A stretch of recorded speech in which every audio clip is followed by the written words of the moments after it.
Bine v-am găsit la un episod, dar repede note la Hypercharger, prima oară la cel pe tic, ia.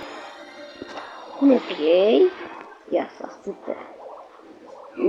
Văd că apar din astea, le dau 4000 damage, foarte mult Hypercharger, n-ai ce să spun, e bun, adică așa poți, ia.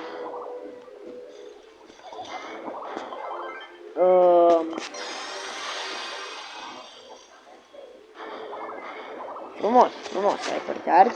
Nu mai vine pe cine s-a mai băgat. Acum vreau să testez. Întâi o să dau nota.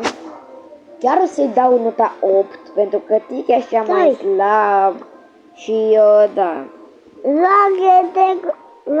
Stai mai întâi. După aia.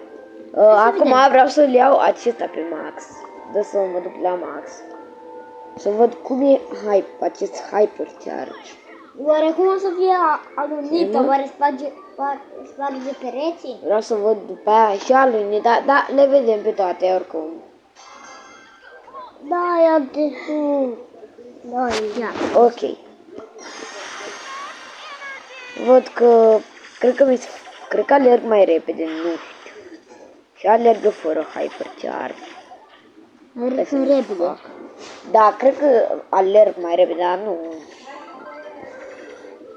Mai dăm note la Hypercharger, după să facem partea a doua în care dăm note la următoarele Hyperchargeri.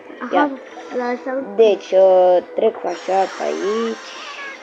Da, sigur merg mai repede. Da, nu prea îmi place ce Hypercharge 5. Nu e așa de bun. Revenim cu partea a doua.